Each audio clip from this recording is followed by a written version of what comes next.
Good evening, how are you? Hi, thanks. How are you? I'm good. I feel like I should get a pillow. Just sleep here. Well, you can tell me I should just have a pillow.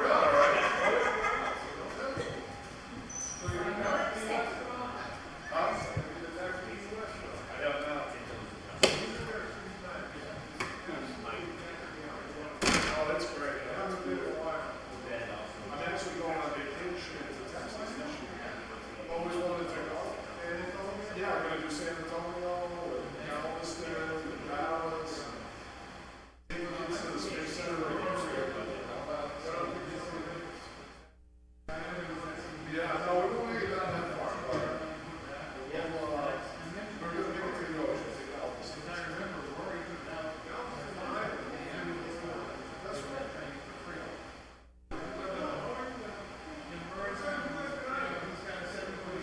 Oh, it's, we went like over 4 hours.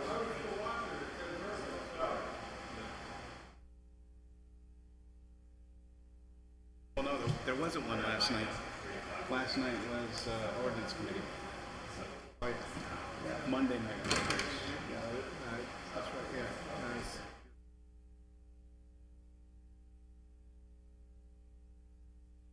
Signs. There's signs in the house. I did it because he asked me to. Crystal, and she didn't have the backup on me. Everybody ready?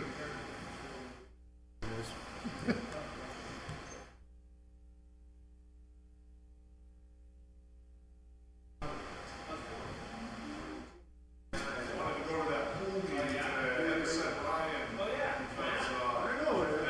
Keep your eye on Josh. I saw her at breakfast this morning over at Rusty's. They gave me. She's a regular. I know her brother guy. I know her guy. Yeah. Anything Just else? recently. Yeah, that's what she said.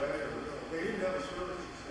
No, he was down in Mississippi. They're doing a mass at St. Jerome's next Tuesday. He said he dedicated his time to the University of Mississippi. The University of Mississippi. Yeah, he gave his mission of science.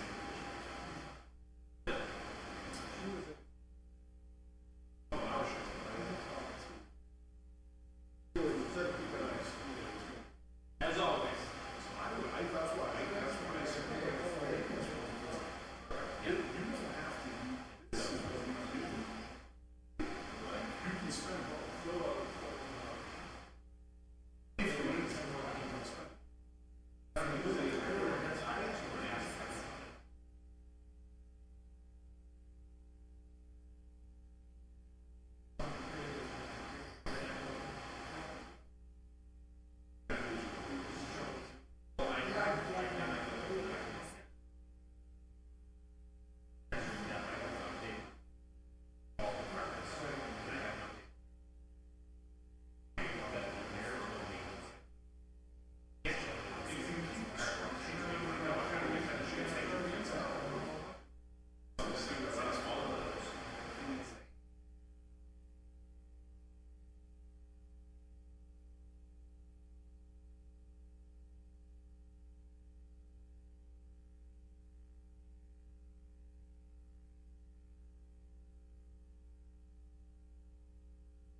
So I did that.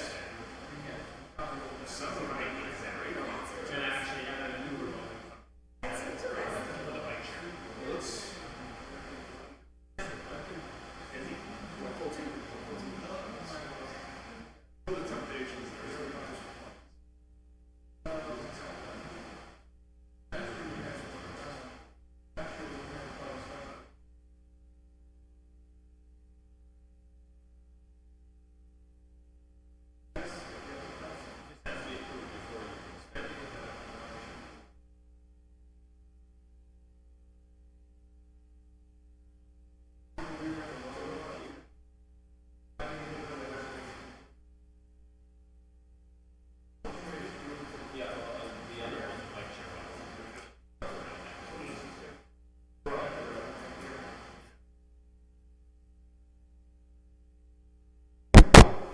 All right, ladies and gentlemen, we're going to begin our budget session. This evening, we have the Department of Public Works, which has a broad number of entities under it. And I'm just going to call this budget session to order. My name's Kevin Jourdain. I'm the City Council President. To my left is Councilor Graney. Also with us is Councilor Sullivan, as well as Councilor Vacan. And with us is Mike McManus, who is the Superintendent of the Public Works. And I see both Auditor and Auditor Junior are with us. I'm not sure who's got the crown at the moment, but both of them are also with us in the audience. We thank them for their attendance. Starting on page 29, councilors, we'll begin with the Office of the City Engineer. I believe that's the first DPW-related budget page. And Mike, before we kind of punch through the different line items, did you have any opening thoughts or anything you wanted to share with the council, or before we just kind of take it page by page? But No, let's just get into it. okay, great. Thank you, Mike. So, Mike, as you know, we had an assistant DPW superintendent / city engineer. We made a staffing change, and I believe what's proposed now is to go to a couple civil engineer positions, so that we're going to have a general construction inspector and 2 senior civil engineers, as opposed to 1 with the official city engineer. Now, my first question is a city required to have a city engineer? Well, we would have engineers. Okay. Uh, I mean, I know you're an I'm not engineer. sure. Yeah, I guess it would be an ordinance check to see if All a right. city engineer would be required, similar to the city solicitor. Right. Maybe in the charter. Yeah. I'll have to take a look at that. Okay, but the current new operating model works pretty well so far? It would be nice to have a little bit more help on the Okay. engineering So side. this would be adding this position, because right now you're just 2 positions, and you want to get back to the 3 jobs. Well, we currently have the construction inspector. We have 1 senior civil engineer. Okay, I'd like to add 1 more senior civil engineer. okay. And that is to make up for there were 3 positions before. Correct. Okay, yeah. So we're not really, I just want to be clear to the taxpayers, we're not adding another job. We're just going back to the 3 jobs you had. That would be those 3. Correct. Okay. And then the next line, extra clerical, this would be like an engineering intern, part-time. An engineering intern? And what do you need that for? That's a new add-on. Right, it would just be more engineering support. It would help us really advance plans for future work in the city on the engineering side. We could take a look at sidewalks in more detail, roads, traffic lights, even get into efficiency of trash collection. All right. But you would think it's more important to have this senior, I mean, just so you know, we're aware that we have a $1.3 million budget gap, and certain accretions to the budget cannot be really totally entertained. I mean, I want to make sure you're made whole. You had 3 jobs.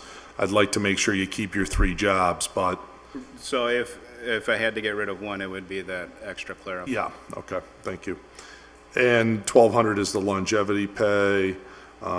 Continuing down here, you have a line item already for 10,000 for professional engineering services. And this is for outside consultants. Okay. Whether it's a formalized traffic study, it could be a drainage calc review for stormwater authority.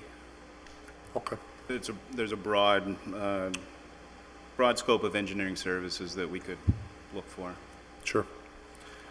Any other questions on page 29, counselors? Okay. Michael? It's showing only through halfway through the year on that line item, the one we just talked about, the 13,000 was repair and maintenance, no, I'm sorry, the Professional engineer? professional engineering service. Where, oh, go ahead. Yeah, what, has any of that been spent in the second half of the year?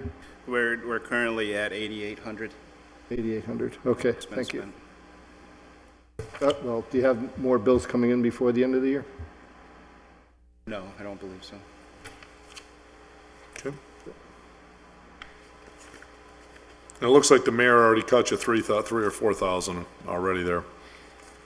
Because he only budgeted 10, but the last 2 years you've had 13. Okay. Page 30, DPW administration. So we have the superintendent, we have an office manager, we have a superintendent of the outdoor works, a safety inspector, the board of commissioners. We've got some overtime, longevity, clothing allowance. Doesn't look like there's really any changes there. Looks like basically your expenses are materially the same. I notice everything is hyper conservative on the departmental revenues. Is that trending down the revenue, or are we just being ultra conservative? Because according to 16 budget calendar fiscal year, we had 181,000.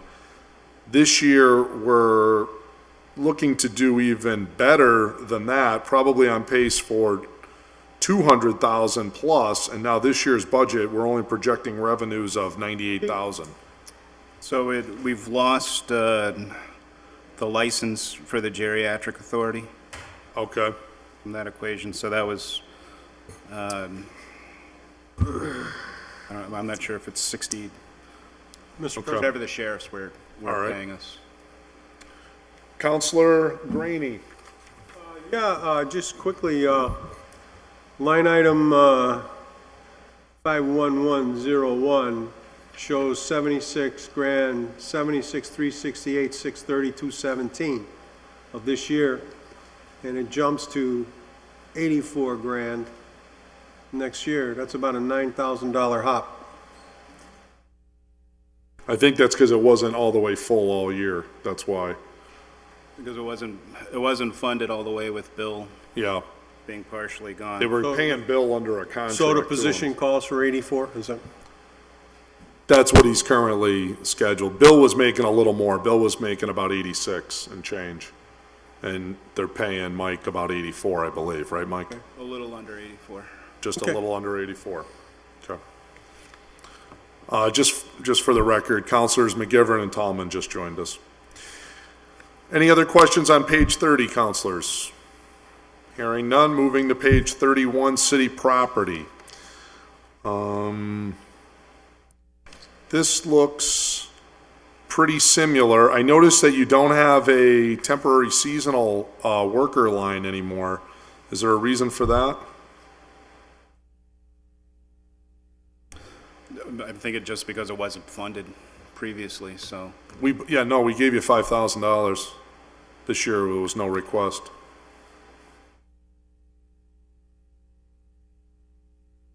That's all right. Yeah. Okay. Streetlights, are we getting more efficient? No, we're at our capacity. There are no more streetlights that can be converted to LED. Okay. They've all been converted, so. Do we go around, by the way, and check to see do we even need some of all these lights that are on? I mean, I start to wonder, well, there's always one been there. So, you'll have a little, like, for example, I'll just take my example because that's one I know well. I'm at the end of a dead end. I got two that are sitting side by side to each other. The question is, why? I mean, who's even driving there at night? Sometimes I wonder if these things are more of a nuisance. I mean, and I'm sure that's around. Do we go around and check to see if maybe we have too many, or? We haven't done an audit. All right. I know you have a million things to do, but. Yeah, no one said there's too many lights. We have got a comment that with the LED lights, the light spread isn't as wide as it was with the previous lights. So now some areas are darker, and they're requesting more lights. Do you pay for the physical light, or is the G&E responsible for the actual light? The G&E provides the light, and You pay for the electricity. pay for the electricity. All right. Because one of the things I did have as a comment was there's no shields available for those new set of lights that they have out. And that is a bit of a problem for certain areas, too. Okay. Kevin, Oh, Counselor Tallman. thanks for coming down, Mike. Just on this page in expenses, and I think we brought this up before, Lynch School, you still ask for assistance, but the mayor gave nothing? We've still heated the school to a very low extent. In the last winter, the basketball court was open for rec use. I think there was a game that day that we took the tour of our practice. So we put a very minimum amount of heat in that building, enough to warm it up so that the pipes won't freeze. And then we shut the heat off so that we're not constantly using the gas for the heat. We try to conserve as much as we can, but we are still heating that building. We could go in and turn the heat off completely, but then it wouldn't be usable. But in the budget, in the book, you asked for money, but the mayor gave nothing? So do you use it from another Right. So we would either have to transfer money into the account from another from line another item, or? line item somewhere, or we would have to shut the school down to Yeah, recreational use. They could go upstairs. because I know they probably plan on still using Lynch School, the gym, right?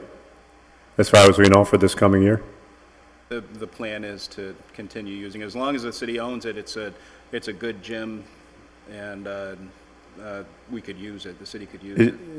But by the groups that use that, or leagues or whatever, is there some kind of fee that is charged to them, or is that, But I believe so, and it goes to Parks and Rec. it goes into the Parks and Rec? Okay, I'll try to contact them. I just wonder what that cost is, and if it helps offset the money that's used for basically the heating, the operating of that gym for the period, Plus you have to have somebody there too, right? A maintenance person or somebody to open it up, right? No, they They take have care of their that? keys, yeah. The league or whatever takes care of that? Yeah. Okay. Counselor you. Thank you. Counselor McGivern? We did spend $29,000 for heat this last year. Mike, another vacant building that's been in discussion recently and pretty dormant, and hopefully be able to sell it soon, is the Geriatric Authority. There's some pretty high projected expenses here. Can you run us through the heat, water, sewer, well, not sewer, but heat and water electric? Sure. So for the geriatric, there's two buildings, Building A and Building B. Building A is the newer building that's up front. That building, all of the water pipes were built into the exterior walls. So we do need to maintain heat in that building, otherwise the pipes will freeze unless we completely mothball the building. This year, the sheriffs were there for the end of the last calendar year, so we picked it up in January, and we spent a little over $17,000 heating the geriatric building. We expected it would cost about that much, if not more, to completely mothball the building. The way that the pipes are run, you can't just blow out the pipes and the sprinklers. You'd have to remove every sprinkler head and then pump glycol through the system to make sure that there's no water left that could freeze. And even while we were heating the building, there still was one pipe break in Building A. So we spent $17,000 for energy, a little under $1,000 for water.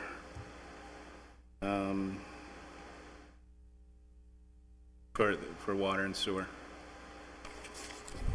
At the There wouldn't be geriatric. any sewer though at the moment, or anything? Well, the way the line is, it's water and sewer combined. You're right, there is no sewer usage, but the boiler uses water for the heat. And the way the sewer department works is whatever comes through the water meter gets charged to sewage. Thank you. Mr. President? Counselor Granny? Yeah, just quickly, Mike, could you run down the differences and responsibilities of the first four positions on the page? Maintenance superintendent, maintenance man, laborer, building custodian. There are 5 positions there. I was just wondering how they differ and what their tasks are. So the building maintenance superintendent, that's Jim Crass. He is in charge of making sure that all the buildings are running smoothly. Any problems get fixed as soon as possible. And then the building maintenance men and the laborers are people who maintain the buildings, who go around and So they circulate then. they circulate. And then building custodians, those are the two custodians here. The laborer is Darcy, who works over at the annex. And then the building maintenance man is Ramon Crespo, and he's the fix-it guy who circulates through the buildings. Okay, so the building custodians are constant because each of the other buildings has their own custodian? Or do they move around too? No, these custodians are here. So the city hall has 2 custodians, and Okay. the annex has 1. Okay. Mike, in terms of the City Hall Annex, it has repair and maintenance, $35,000. This last year, we budgeted 20. What are some of the reasons that you would need to go from 20 to 35 on that one?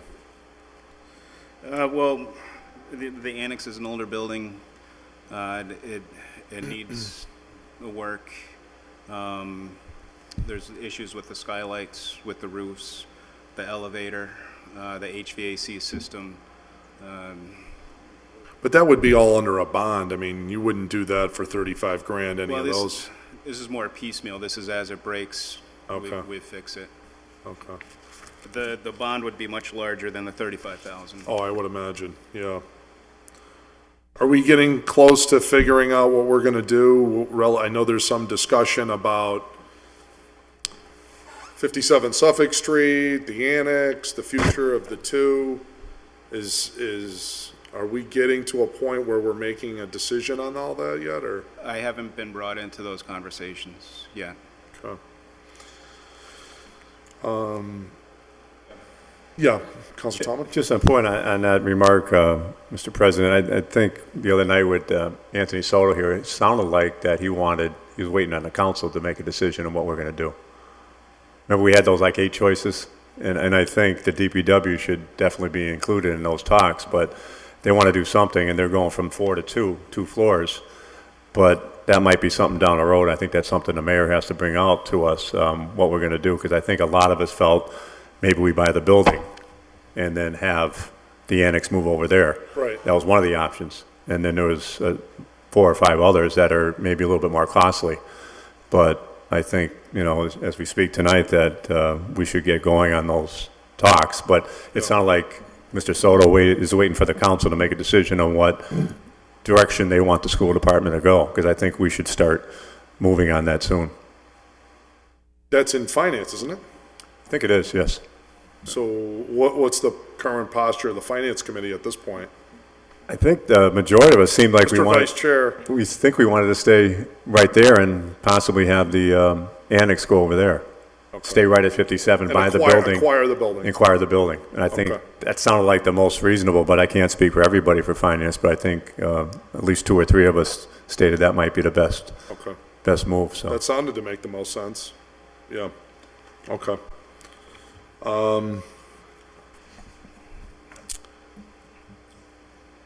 I see there was a little uptick in the central fire station from 2 years ago, 23, this year 26, now 30. We've spent $32,000 so far this year at the central fire station. What type of improvements are going on there that, One thing we had was their hot water heater blew early on in the year, and that was a big repair. It's a big machine. Yeah. But then it's other building envelope things, elevators, alarms. But the hot water heater was one of the big ticket items. okay. The train station, we own the train station currently? We own the facility and we maintain the facility. Do we have any sense of the volume there yet? Are you ever provided statistics on that? The only statistics I've heard is that ridership along the line has increased 88%. Well, from 0, if you had 8 people show up, that would be an 800% increase. And they hate that joke.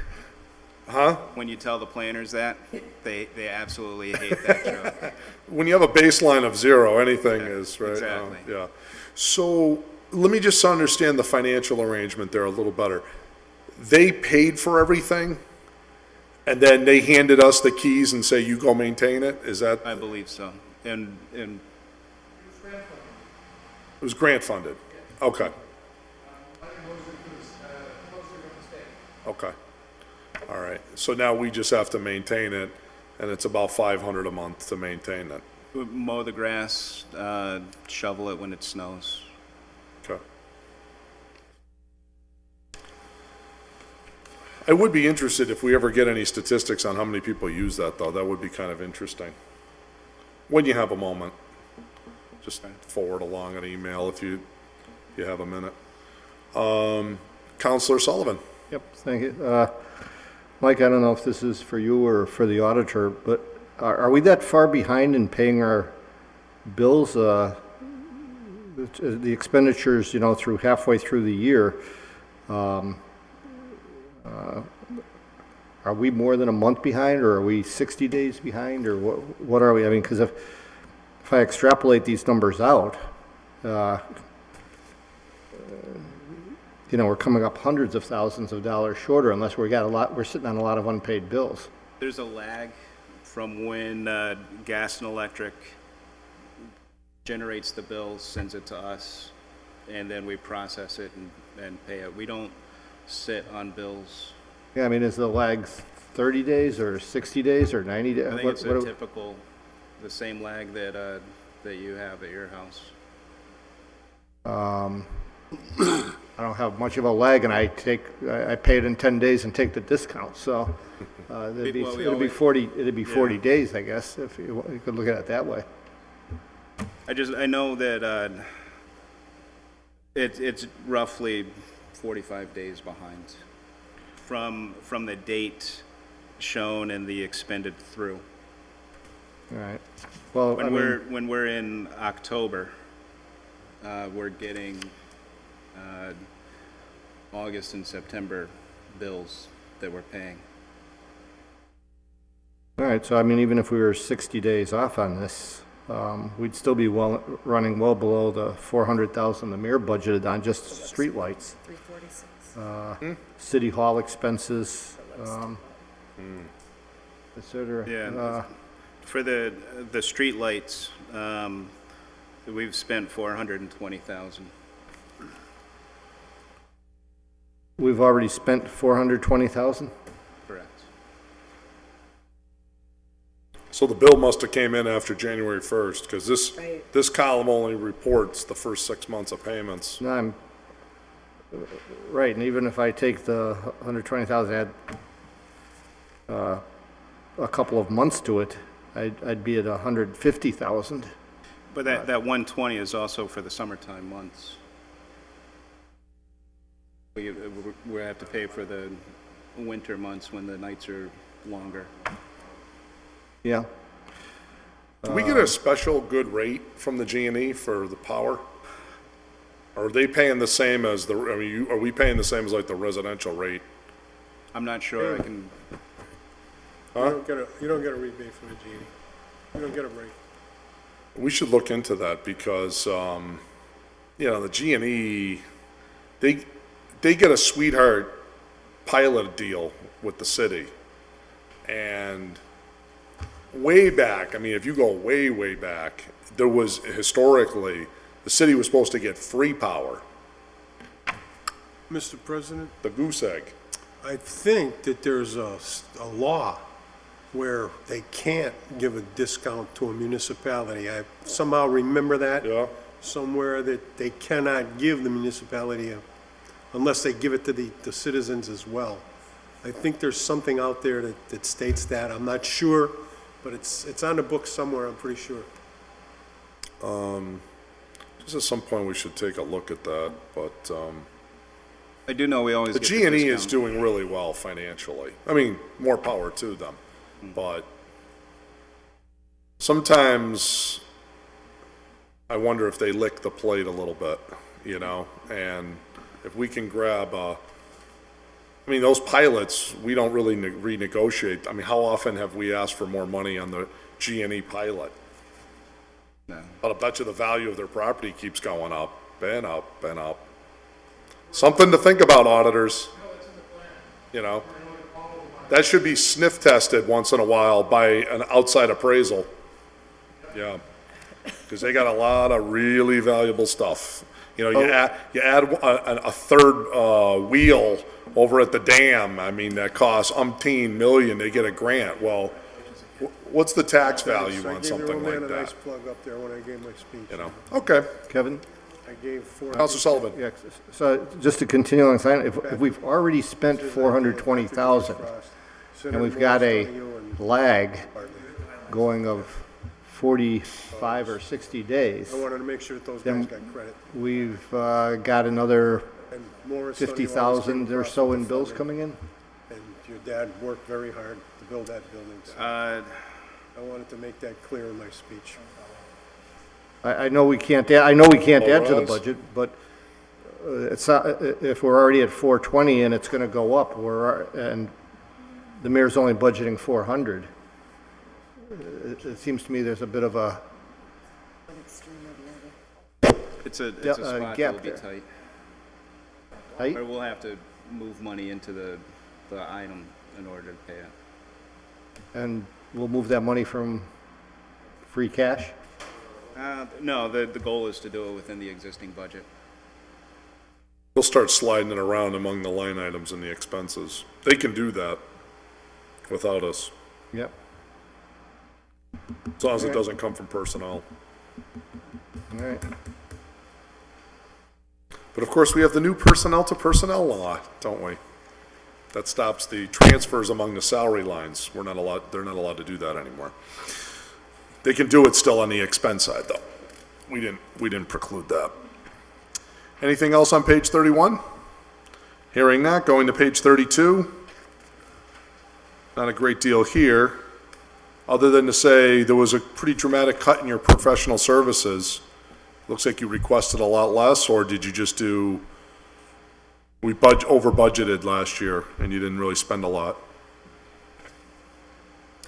Page 32 or 32? 33. I'm on page 32. City property continued?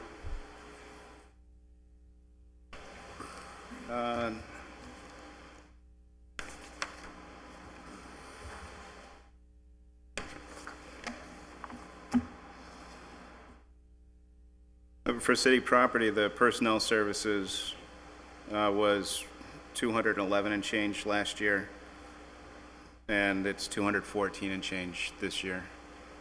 Oh, No, I think you're looking at a talking different about line. Object code 53010. Oh, professional services in the expense. Yeah. Yes. So this, that professional services, that included Bill's time. It had also included Oh, I see. some. That was his contract that was dropping under that? Correct, yeah. Okay.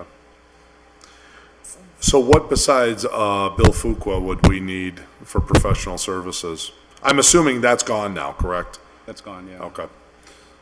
And anything else that you would need on city property type of outside, like if you have to hire a contractor or something to do something, or?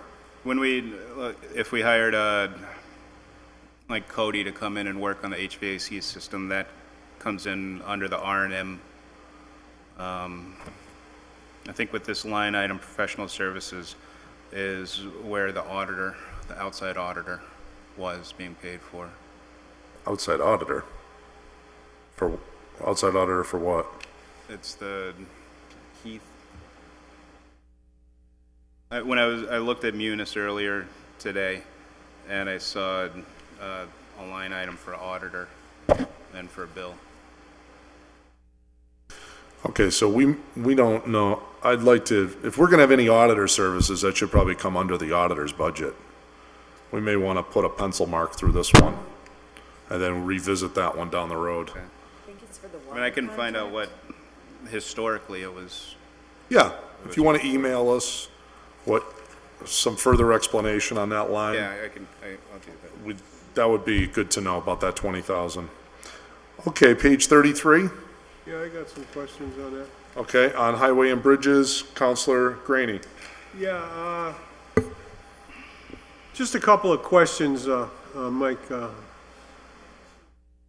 51301 and 53100. We have snow removal overtime and snow removal services. I'm kind of curious, having lived through the winter and seen what was going on, I just wonder, how much of that budget would we have left? How much did we overspend? And how much did we spend on the St. Patrick's Day Parade snow removal out of that budget? Or did we have to supplementary budget that? I don't have the exact number for St. Patrick's Day with me now. I know you had all the heavy-duty operators were out there for that particular weekend, I know that. Right, I can certainly break that out. Now, does the city bear that expense by themselves completely? Not completely. We did get some support from the state. We also had some support from Chicopee and Westfield. I'd just be curious to see what those figures are. Could you send us some follow-up on that, Yeah. Mike? Just so the council has the breakdown of those costs and any support you've received. Thank you. But for those two items, the final number for snow removal overtime was $225,000, and snow removal services was $669,600. So those are considerable. So that's about 900 between the two. But in 2016, our overtime was $90,000, and the snow removal services was $322,000. So it's almost really impossible to budget for that. It is impossible. I think there's a law that if you cut the funding, it prevents the municipality from deficit spending, which is why we don't request $800,000 for snow removal, because we know we can deficit spend, and we don't have to Front the tie money. up, yeah, front load.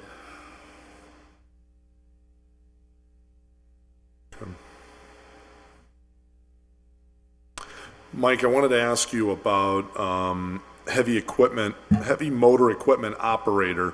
First thing I want to ask you is, are all of these positions that are listed on this page currently filled? No. And then I want to ask you, how many are vacant? It looks like you're budgeting for 18 positions, and I'd like to know how many of the 18 are currently filled. 17. 17, so we have one vacancy. And is that as heavy motor equipment operator? It is, yeah. Okay. Is there a posting out for that position, or is this an added job? It's, we have a posting out for the position. How long has the position been vacant? A month and a half. So previous to that, you had 18 people. Correct, yeah. Okay. Well, Is there let me- a substantial pay let me raise? take that back. There's one thing with highways and bridges and refuse collection. So they have the same job classification with the heavy motor equipment operators. And currently, there's 16 16. in highway, and So 16 of the 18 are occupied. 15 of the 16 are occupied. And in refuse collection, there's currently Well, I'm on highway and bridges. 16. But what I would like to do is move 2 from refuse into highways and bridges. Okay, so, So the numbers that you're seeing in this budget, there's a little bit of moving people around. okay, so if we look at page 35 at the top, we had 325 expended in 16. The council cut one of the positions, as I recall, because it had been vacant for 2 years. And Bill pointed that out to us when examined on this. And the council level funded it. And then I see now it's again level funded. So where's the transfer of money? Why are those numbers not smaller? And to make up for the $82,000 more that highway and bridges are higher. So we've got 2 guys going from page 35 to page 33. Okay, so show me where, it should be 80,000, so one page should be 82,000 more, and the other page should be 82,000 less, right? Right. If it's a transfer?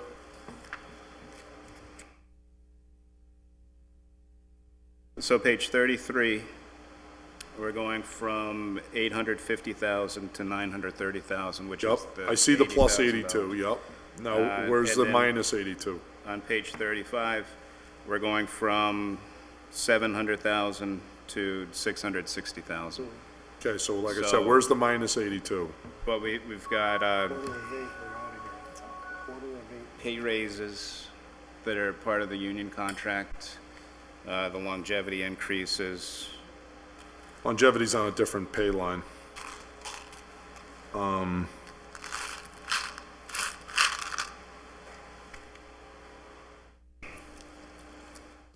So what you're saying is then, interesting, so some of these positions, like power shovel operators, they didn't get a pay raise?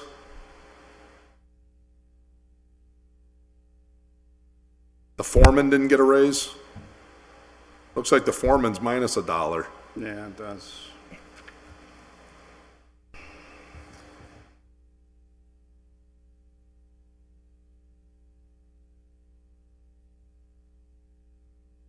No, the foreman should have gotten a raise. And the power shovel operator should have gotten a raise. You want to take a look at those and let us know?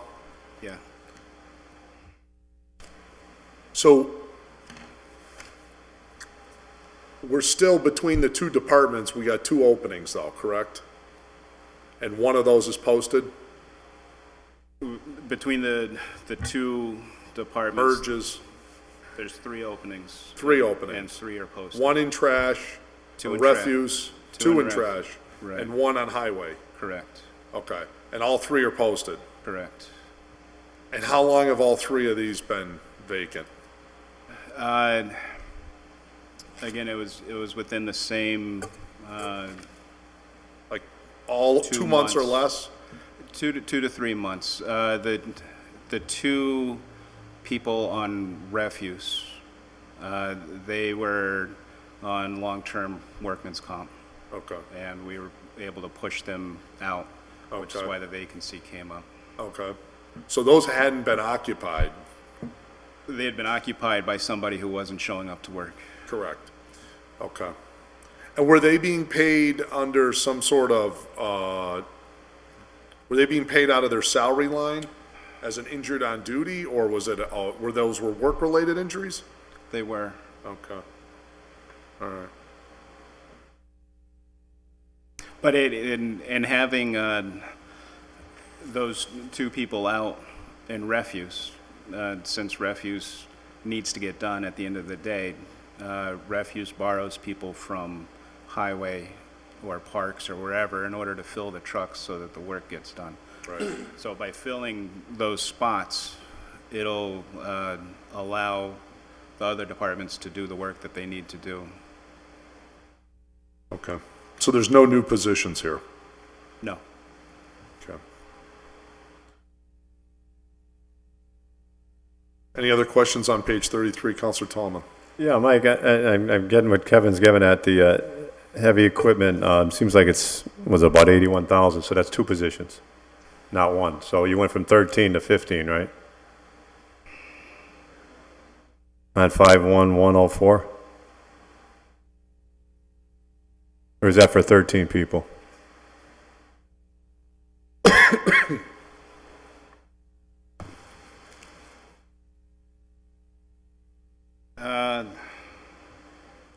Say that one more time. We're just trying to understand. Understand the 82. increase, Was it yeah. 11 previously and now it's 13? Or is it 13 going to 15 or? Was 11 going to 13? 11 Oh, it's to 11 to 13. 13. Okay. But you said there's 15 positions there, or no? Is there 13 there and 2 in the other?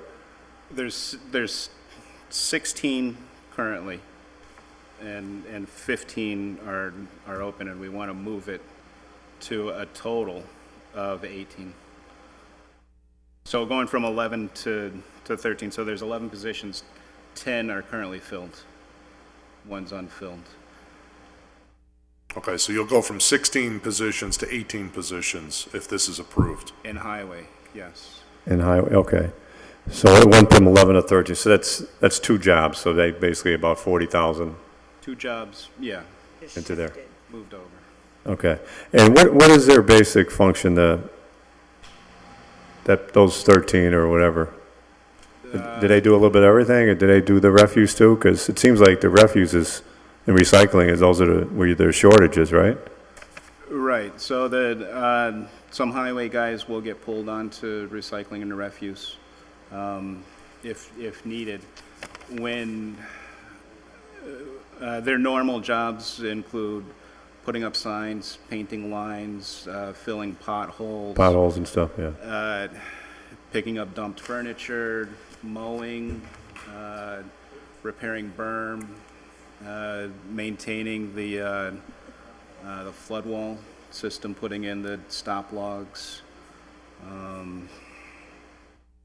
Do you feel you got enough people to do that, all that work?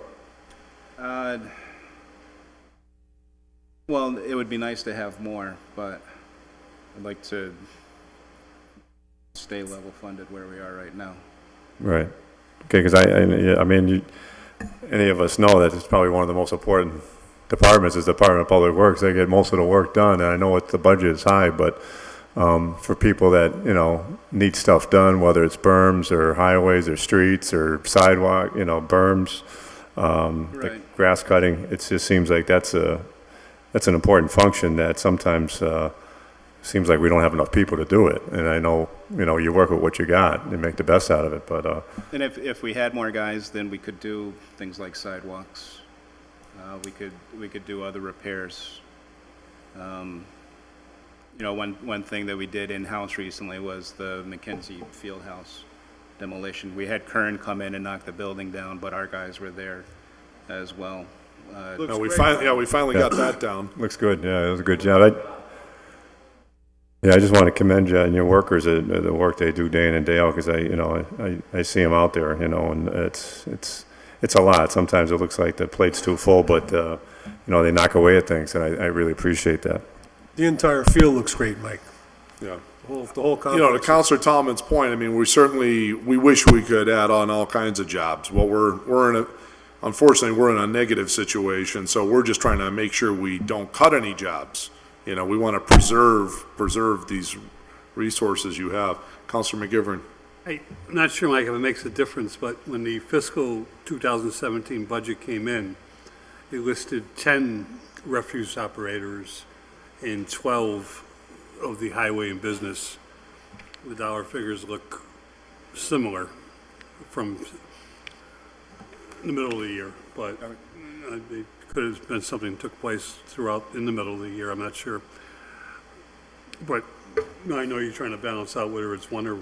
So it looks like in fiscal year 2017, there were 12 HMEOs, the heavy motor equipment operator, and 3 power shovel operators. And in the proposed budget, there's 13 HMEOs and 4 power shovel operators. And then there were 10, the budget listed 10. Sometimes it's not And funded that way, but, and then for refuse collection, yeah. 2017 was 10 the heavy motor equipment operators, and the 2018 That's 21 is- versus 22 that's here now.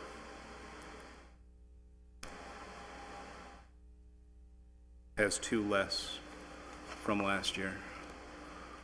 So two heavy motor equipment operators from refuse are going over to highways.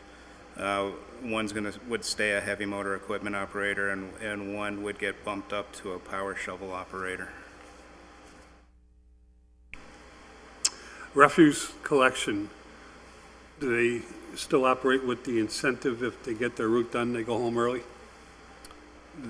They do, yeah. So if a highway operator does refuse and the route's done, he goes home early? On that day, yeah.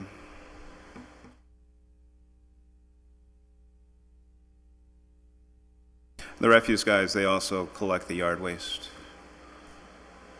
when it's in season. Well, I can tell you when mine was collected over the 2 weeks of accumulation.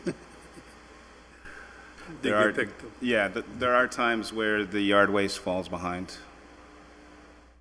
Not complaining. I think they do It's a pretty nice well with perk. that. And on those days, they're not going home early, they're working a full day.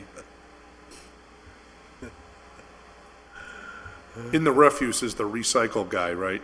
He's in the truck that goes around. Correct, in the refuse collection department of DPW, there's 2 recyclers and a spare recycler. All right, we'll wait till we get to page 35, though, Right. so we don't confuse ourselves. Any other questions on 33? Okay, moving to 34. Auto equipment, maintenance.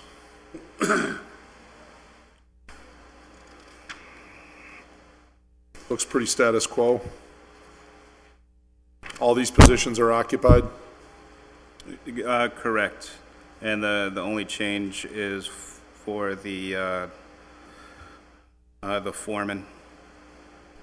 He would be bumped up in That was the grades. pay raise that went up? Yeah, it would be a grade change from a Oh, he got a PS grade 17 change. to a PS 22. And that was why? Because the reward to him to, Yeah, I mean, he's doing a really good job he's type doing of a thing? good job. Okay.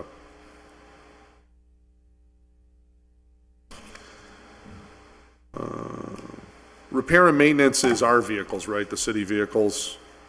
But that's mostly your department's vehicles, or do you have, you're also fixing, So the labor, they work on DPW vehicles, fire, and police. okay, The budget and the expenses is for DPW vehicles only.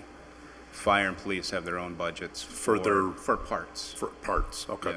Very good. Anything else on page 34?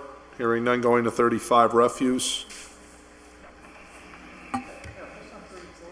Oh, yeah, go ahead, David. Just on 34, Mike, there's, for motor vehicle fuel, motor vehicle fuel,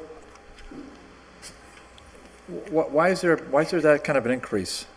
With fuel prices are kind of steady or going down, so why is it 10,000, am I reading that right? $10,000 higher? No, you're reading that right. We've spent 25,000, and the number was based on an average of the previous 5 years. So certainly, I mean, this number at 40,000, it could be reduced, probably downwards. 30? 30, okay? Could be 30, yeah. Okay, consider it done. Linda, hold on. Page 35, thank you, Counselor Bartley, for that other one on 34. 54,800. We just paid a counselor's salary right there. 30, just earned your pay for the year. Page 35, refuse collection. Wanted to ask you about other services as well as motor vehicle fuel here. One is, what's other services on this, and why is it 220? Other services includes the drop-off facility at Public Works. So this is all of the material that residents can bring in to dispose of. And that's to have it hauled out of there? And the cost to haul it out. And it also includes when we go out and pick up a piece of furniture that's been dumped. It comes back and it's Like the part of- mattress call I had to give you the other day? Like the mattress call, or when people dump tires.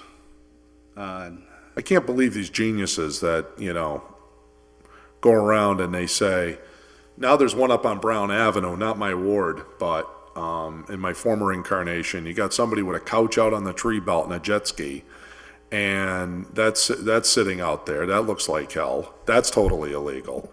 And you got these junk cars. I mean, there's junk cars all over. I've been mentioning the one on Davis Street. There's 2 illegal junk cars sitting at 40 in the driveway at 46 Davis Street. And then you've got the one I had to call you about, again, also not my ward, but was Linden and Dwight, thank you. And, some... And that one had been there for a while. Yeah, some brainiac just says, hey, I'm gonna put out my mattress out on the street, and doesn't, why didn't the trash truck pick that up? I mean, that's crazy. I mean, I really think we need to do something with the police code enforcement officer, which I know was eliminated for Lord knows whatever reason. But somebody needs to go up and, hey, Susie Q, who thought that was a good idea to put the couch out on the tree belt? And get that the heck out of here, or here's a $100 ticket. I mean, this stuff costs money, and two, we need you guys doing, we got enough illegal dumping that we don't know who the heck did it, to have geniuses dropping stuff in the tree belts.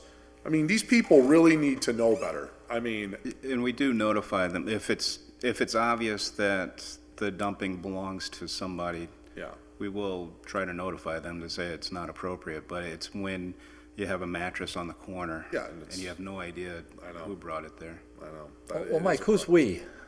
Is it, because the guys that are driving the trucks, It's Tim Price. Yeah, Tim Okay, Price, so- the recycling coordinator. yeah, he's no shrinking violet. I'm sure he doesn't mind going around handing out No, tickets. he doesn't. He's been known for ripping people's trash opening and handing people tickets, if there's cardboard inside. Right, well, by removing the recyclables from the trash, it reduces the volume of trash that we have, and since we have to True. pay for trash, the less tons of trash we have, the less we spend.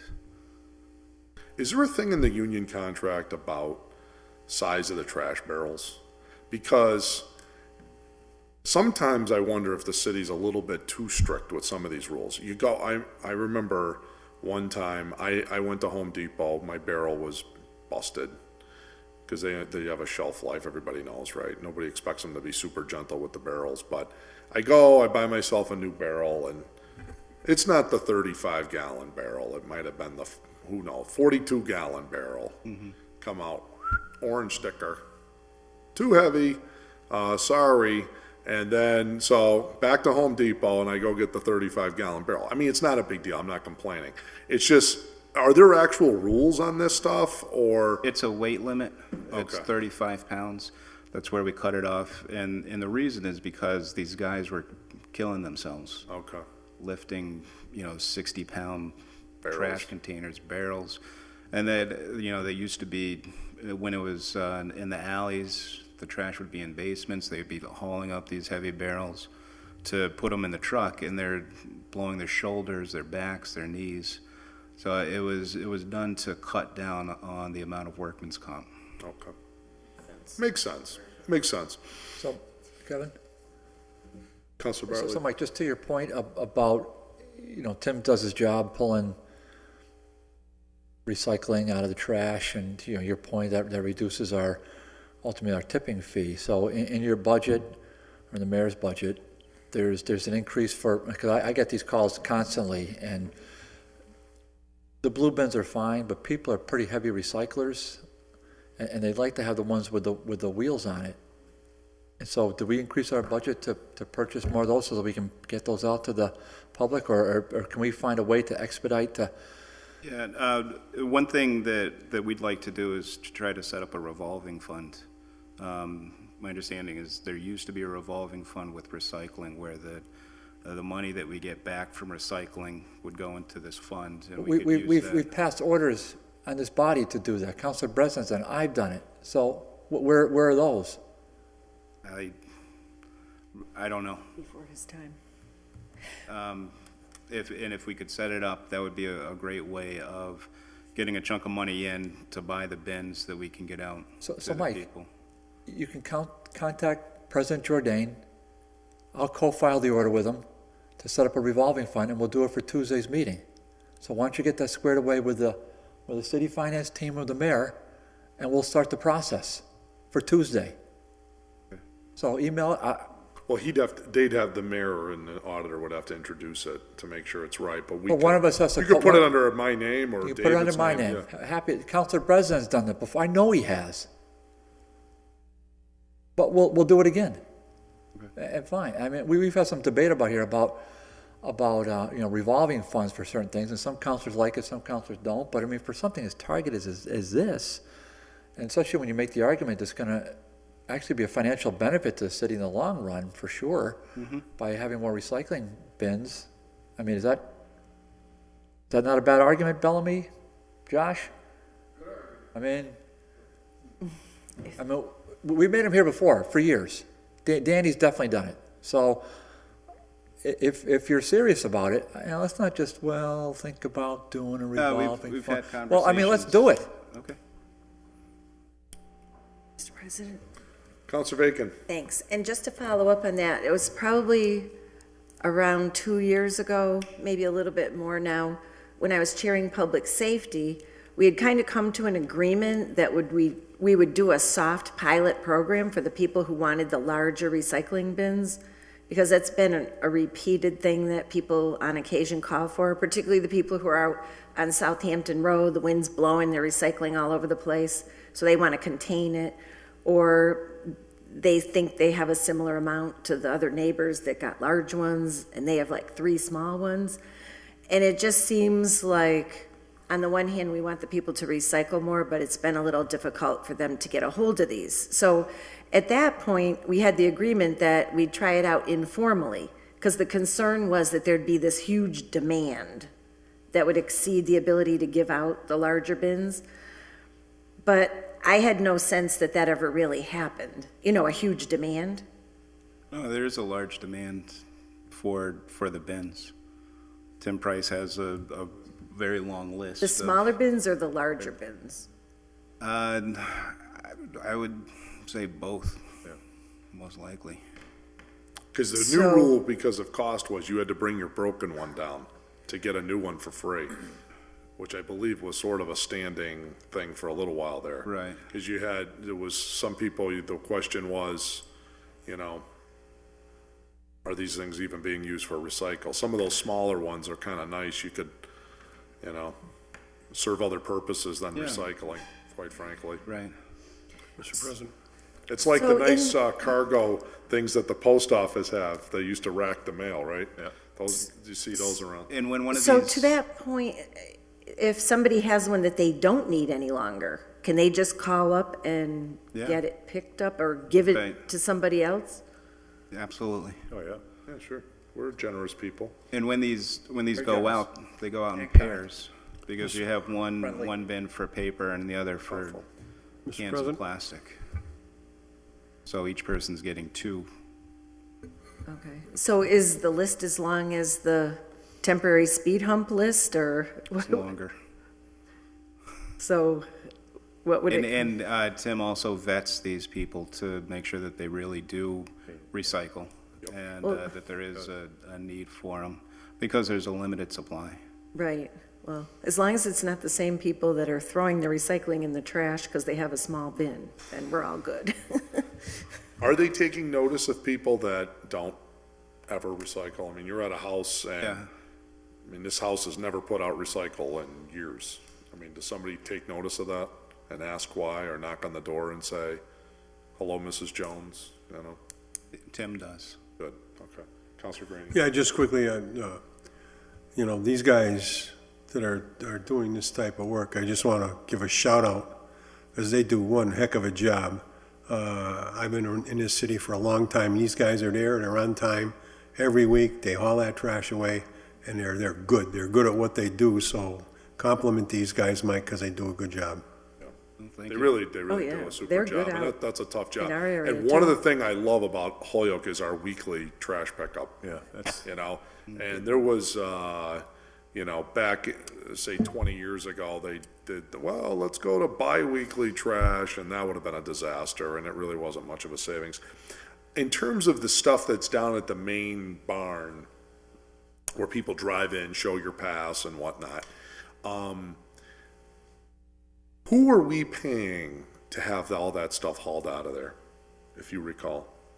The vendor? Yeah. I don't know the name of the vendor. I can. One of the things I wanted to ask you about was, is that something we could get with United Waste Management to come and take a lot of that stuff away for us? I mean, we do him favors, you know, we do stuff in partnership with him. If he could help us to say, hey, look, you know, we got this bill here for 220 grand or 200 grand. Could you do this for 100 as a public service? That would be really nice. And I'll bet you he'd be game for something like that, you know? Yeah. Potentially. But some of this material isn't standard waste. Right. You know, some of it is hazardous waste. It includes light bulbs and TV sets and. Yeah, well, I mean, some of that stuff is just, there's nothing we're gonna be able to do, yeah. But I can look into that and see. But maybe he could help us to find a guy that would pick up tires. I mean, there's a lot of cardboard there. He might pick up that. There's metal. He could pick up that. Yeah, he's not probably going to want air conditioners and, or whatever, but maybe, Well, we do recycle the air conditioners because of the Freon. yeah. And again, Tim Price does manage that, and he's very meticulous about the vendors, and he's looking for the best price. Okay. Kevin?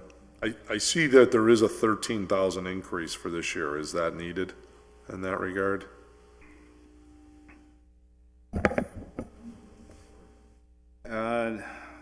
So we've spent $205,000 so far this year. This is for the other services. So Fine. 205, okay. So could we do it again for 207? I mean, we're only 2 Sure. weeks away. All right. Counselor Tallman? Yeah, I agree about the bins, and I know I've talked to Tim Price, Mike, and I'm along with Councilor Bartley trying to get the bins to people, because some people, don't have them, and they get broken, and I know Tim has a list of the big ones, the wheel ones. Actually, one of my neighbors actually got a barrel somewhere, but a blue barrels, because he couldn't get the wheeled one, and I think, put his cans and bottles in there, and then in the small one, the paper. Off of the budget just a little bit, I know I've talked to Tim, and I think I've talked to you about changing one of those schedules there of West Holyoke and Bemis and the Highlands because of the cost. It's a busy day for them, that Right. Tuesday. So I'm just looking forward to try to get that moving, so it'll make things a little bit more level, because the following Tuesday, recycling is a little bit slower.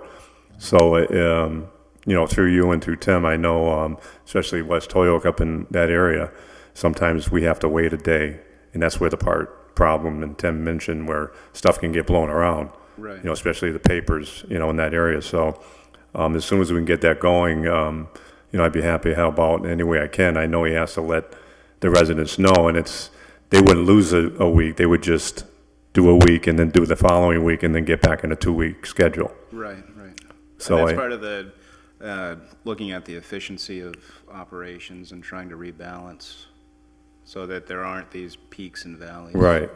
And I know it seems one of the reasons is because the people in West Holyoke and say Bemis and East Hampton Road are really good at recycling, and some of the other areas in the following week maybe don't recycle as much. So, and I know Tim does a great job with that, and spoke to him on that issue. So whenever we can get that going, I think that would be very helpful for not only the residents, but also for the workers to have a more level, work week, more evenly keeled. So whenever we can get that going, I'd be happy to help out with that. I'm sticking to the budget, Mr. President.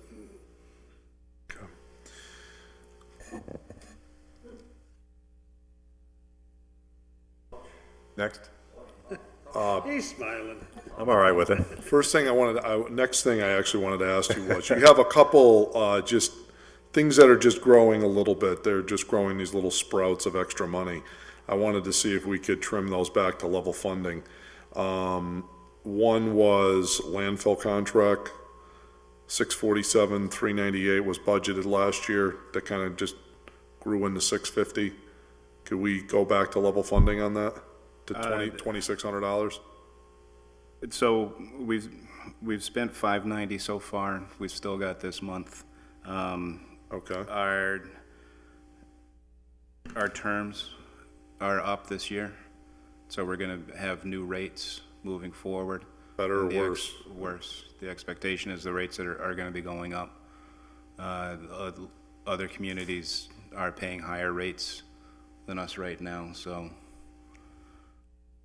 You're on pace to do 643 then, based on 590 through 11 months.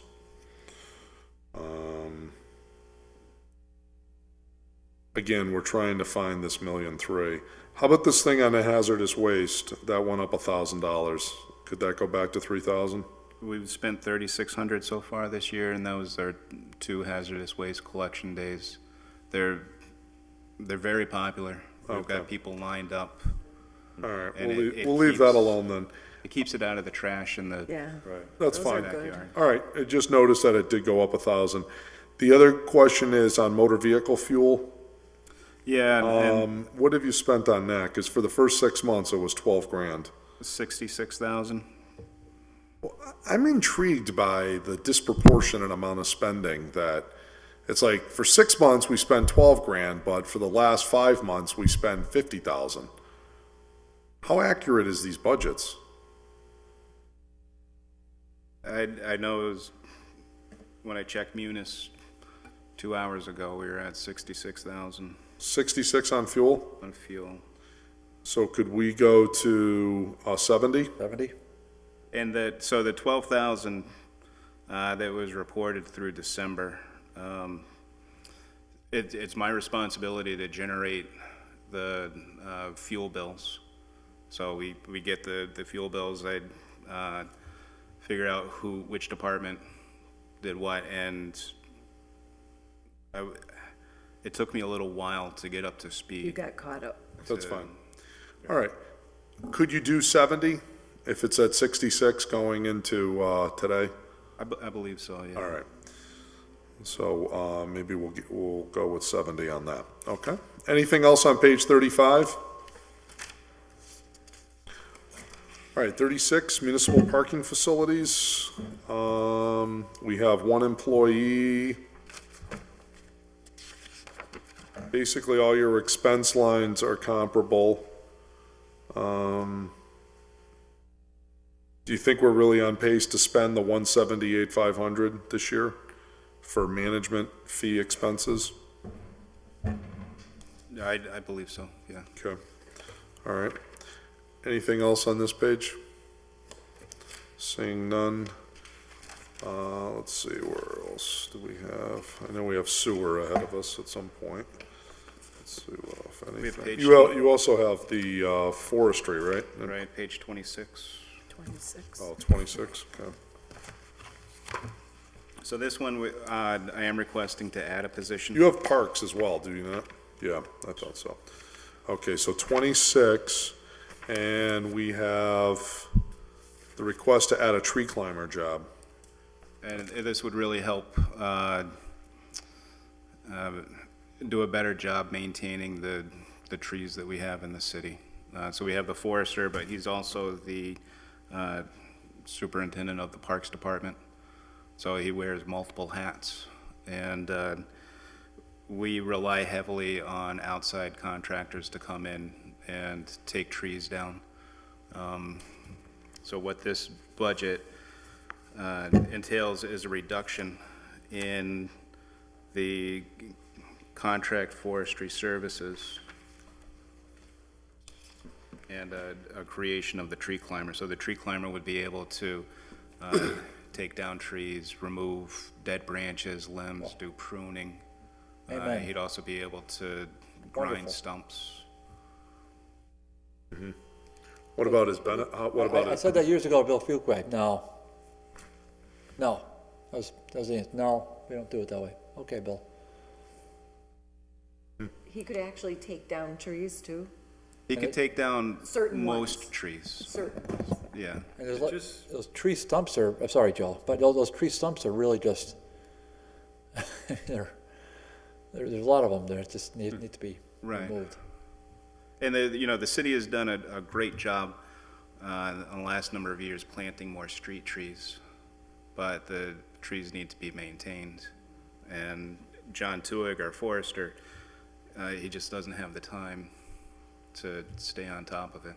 It's over 1,000 new trees in the last 2 years been planted, Yeah.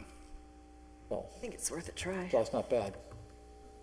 Oh, I'd much rather This have ain't a that. try. This is, once you hire somebody, they're there. We ain't laying them off. Well, as opposed to, once you go down the rabbit hole with contractors, which is all we do is, Yeah. I mean, that's a mayor, 4 mayors ago, before my time, but I obviously watched it. You just wanted to outsource everything. He would have outsourced city council if you could, outsource everything. Our current Well, mayor would. there's some merit to that. Got that. There's some merit to it, but you know, there's a middle ground, so I'm glad, you know, this sounds like a positive idea, and I'd be warm to it, so.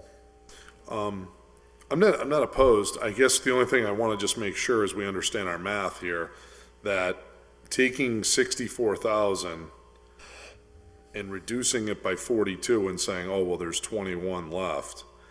You also have to factor in the guy's going to get about $10,000 worth of benefits, plus his retirement. Right. Okay, so where's that minus 10 coming in? It's not. Okay, so I mean, maybe we still need some contract services for trees that we can't take down. We do have a bucket truck that can be used, but there's gonna be an occasion where we'll need some outside help. okay, some. So what if we said 11,000 in outside help? 11,000 would get us about a week's worth of work from a contractor. So 21's only 2 weeks' work? I got 52 weeks in a year. I might as well cut 2 weeks to 1 week. I'll have to cut to 0 weeks. Yeah, I might as well make it 0 weeks, really. I mean, if it's that negligible, I mean, I just seem like you would need something to say, you know, this is the granddaddy of all trees and we need special help with this one, right? And we need a guy with a special boom truck to come in. Yeah. I mean, a homeowner calls in and says, how much is granddaddy tree, right? Right. Well, that'll be $750, sir, to take down that tree. Well, here's the thing, if I mean, Granddaddy. but how many if of Granddaddy those tree come is a- along? If Granddaddy tree is affecting a power line, That's a G&E's headache. and that is a city department, you wouldn't know it by the budget. Where are they? They're not in here, I can't find them. It's a city department, whether they admit it or not, I know they're a function of state law, I get it. A state law we created. Let's just be clear. It's a special act. It's a special. It's not It's like a special. somebody So, from but if it Harvard, affects a Mass power came up line, with that. The turnaround is instantaneous. But somehow, if it doesn't affect the power line, then Different. well, taxpayer, homeowner, yeah, we'll mark it with an X and we'll get to it in, I don't know, 2, 3, 7 years, whenever we get around to it. Because that's where it's strapped. Wow. There's a missing link there, Mike. Between the HG&E's got resources, I get the fact that they're ratepayers, I get it, okay. And the DPW, but they're the same city streets, the same darn trees. Okay, one affects the power line and one doesn't, but they're still affecting the city street, the homeowner. It's hard to explain that to folks. Do they actually have a forester, or do they use a private service? Private, Private, okay. solely private. Counselor McGivern, did you want to weigh in on any of this? Please. Mike, when John works now, does he work alone, No. ever? Well, he shouldn't. Safe. So who's with them? We would be borrowing somebody from Highway or Parks. Okay. The week's work or 2 weeks' work from outside contracted services, how many trees is that average? Say 5 to 6 a week.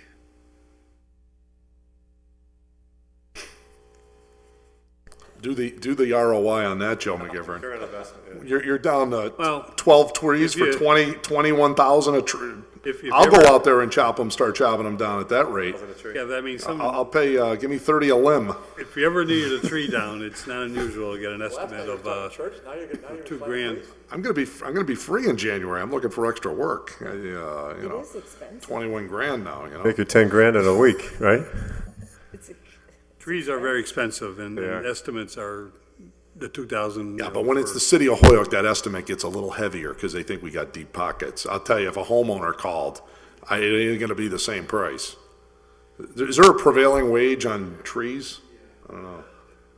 No. I wonder. It depends on the size, seriously. Probably Our does. neighbor just took some down. It is expensive, it's one of the most dangerous jobs going. It is. And it's one of our number one phone It's calls 2 weeks of of trees, help. for heaven's sakes. Come on. I mean, The question is, will six trees or non-6 trees get cut in the course of a year? Well, 12. Well, no, I'm not proposing cutting the whole thing. Why not? Well, maybe we should, but I'm just saying. Counselor Sullivan? Well, this one I can speak from quite a bit of experience. When we're using outside contractors, it's all being done at prevailing wage. We're not getting a big bang for our buck. Apparently not. on 6 that. trees? Well, it's not six, it's really not 6 trees. To look at it as a tree, you're looking at branches here and there, dangerous limbs, stuff like that. It's not always a full tree removal. And, But the little stuff, Mike, our guys should be doing. yeah, and it's a tremendous amount to keep up with, just the little stuff. And I can tell you right now that having one other guy in that department, reducing, that one guy is going to get done 3 times as much as the outside contractor is going to get done. No, I'm with you. Yeah. I'm in favor of creating the position. The question is, how much on this 21,000 do we need of outside, the vendors do we need? And that's the question. You're still going to need some of it, because even with 2 guys here, you're going to have the stuff even with a boom truck and stuff like that. We've got some monsters out there. And just if you, 5 or 6 monsters a year, right, could eat up to 21,000 real quick. Maybe, but I mean, It's these not- better be real public safety risks. I mean, to have to justify, I mean, We've got so many out there now. I can tell you, just riding around Park Slope, you must see it area. And even if I look at the trees down around the Jones Point Park, even there, right where people are parking their cars, the same, you can go right through down by Springdale Park. There's a tremendous amount of hanging deadwood up there in this town. It's really a staggering amount. well, if they're dangerous, then Tuig and this new guy should go over there and cut the limb down, right? Yeah. Mr. President, Counselor if I Reagan? may, I just wouldn't want to cut out all the discretion for the department head, because if there is a huge tree that's a safety risk, it's going to be kind of an irony that we now have a full-time person, but we can't take care of the tree, which is the situation that could arise. I mean, it could still arise, but I think he's got to at least have discretion to call somebody in if he's in a situation that calls for it. and Well, I think 2 we- guys can't handle it. Well, yeah, you leave something there, Yeah. right? That's all, yeah. What I'm proposing is that we just, instead of 21, make it 11, because you got to compensate for the fact that you're adding a full position, and you have to compensate for the fact that it's not just the salary, it's the benefits of the employee that is a new cost to the city. And, you know, if you want to actually really reflect the cost, there's about another 10 there. I think it's an innovative idea. I think it's a good idea. It's something we've mentioned for a while. I mean, I think you're going to get a bigger return by having the employee. I hope so, yeah. Well, you'll find out soon enough, right? All right. I mean, if, even, there's going to be other savings. It's just tough to quantify them. But even if you drive down by Jones Point and look at the smashed guardrails from the trees that came down there, it's just falling into a different piece of the budget too. All those guardrails have got to get replaced now also. If those trees were preventive work had been done, we wouldn't be replacing those guardrails either. Okay, so are we all set on forestry? Everyone, okay, up to parks, which, let me get my, let's see here, I believe we're on There's 43. 43. There are three things we should look at. Okay. In expenses. The supplies other, at 10,000, that should be 5,000. Okay, The motor vehicle fuel, we've spent 15,000 so far this year. So if we did 15,000 for next year, and then the clothing contract should be 2,000, not 20,000. no, well, that's a big one. Okay, thank you, Mike. So we can do minus 18 on those. All right, recommend, 5 minus 15 minus 18. well, that helps. That helps. And That then really there helps. wasn't any change to the personnel. Okay. The overtime, I noticed you bumped that up $5,000. Is there a reason you need 5 more there, or is that just wishful thinking? Just wishful thinking, we're at 10,000. If we were to give you the 10 again, you think you could make it? Yeah, we'd make two. I mean, we'll, If worst comes to worst, We I'm have sure to you'll see us again, right? yeah. Yeah, let's see how the year's going, right? And that's, the thing where we'll have the HMEOs, and we're not gonna have all, 20-something HMEOs filled Sure. throughout the whole year. Yeah, exactly. So we're able to take You from can move there and to- maneuver around a little bit. Question, why is your field repair and maintenance so low? Seemed like we've always given more.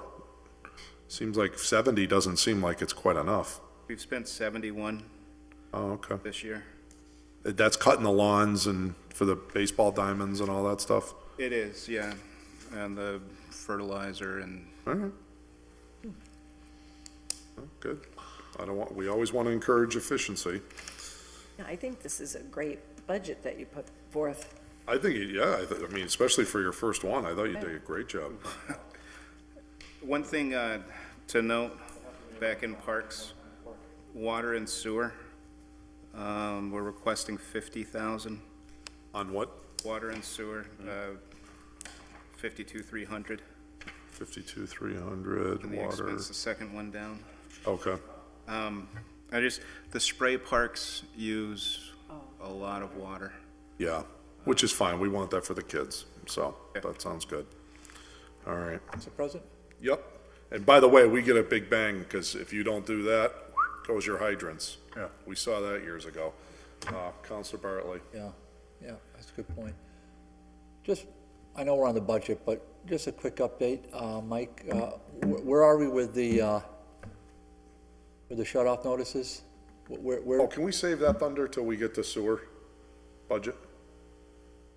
Because I have that exact question. well, why can't I ask the question? Because we're not on the sewer budget, that's why. Yep. Not yet. That's coming attractions. I'll recognize you first. Anything on parks?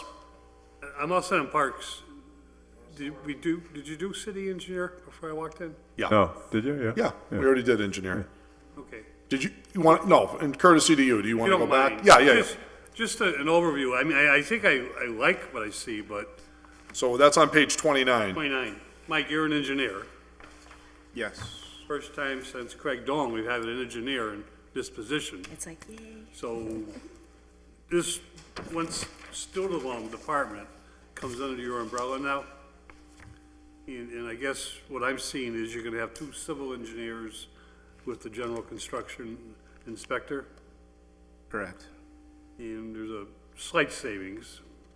Is that, I'm guessing you're happy with this, but is there anything that No, this is the plan, to try to get a junior engineer to help grow the department. in terms of legalities, I don't know of any problems, but And that came up, you sign off, but the city engineer used to sign off? yeah. Okay. Kind of a budget question. Sure. Thanks. Yeah, no problem. All right, so we're up to, I believe, Exhibit Hall on 46. That was my chance, right? Well, Missed it. I snuck in, it's a little less money, I made it a budget. Yeah, right. You put budget in the sentence. Looks like we got a little savings here down Exhibit Hall. 46? 46?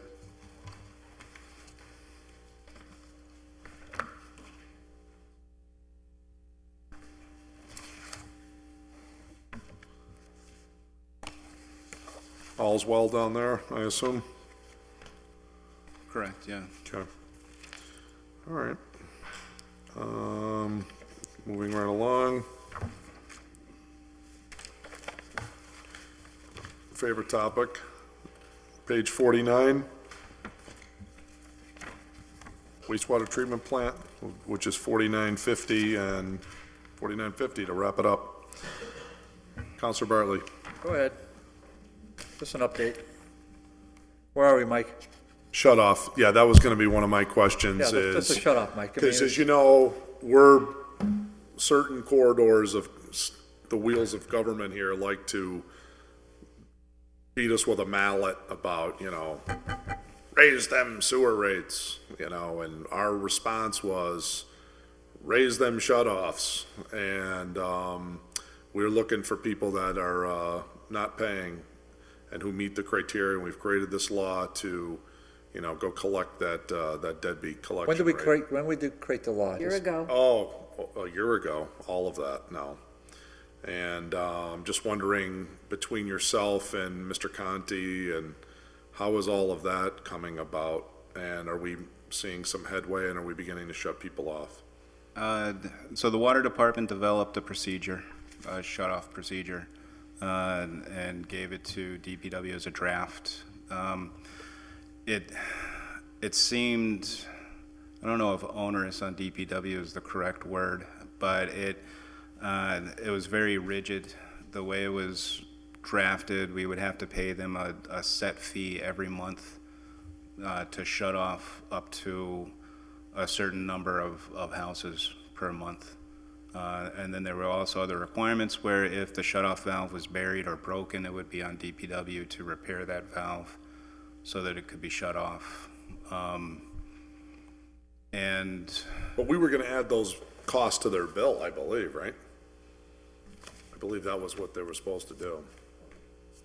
I suppose we could do that, but it's in DPW's court right now, and we haven't acted on it. How long has it been in your court, Mike? This entire year, for sure. Yeah, I'd say You haven't been months. here that long though, Mike, have you? September. September. So longer than that. The ball's been in DPW's court for 9 months. So Board of Public Works, when are they gonna make a decision? To be honest with you, we haven't been discussing it. All right, so the we commission can needs to resurrect pull it. the trigger on that. Okay. They gotta make that happen because, our auditors at some point are gonna send some memo to the council saying, raise them rates.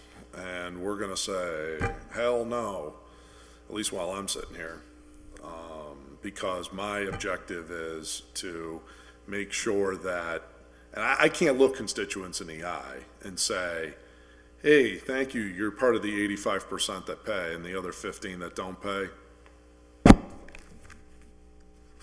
These people have to, it's the only way. I mean, the water department has an awesome collection rate. And we all sat around, Bill, your predecessor was, you just give us that shut-off authority and I will jump over rainbows to make that happen.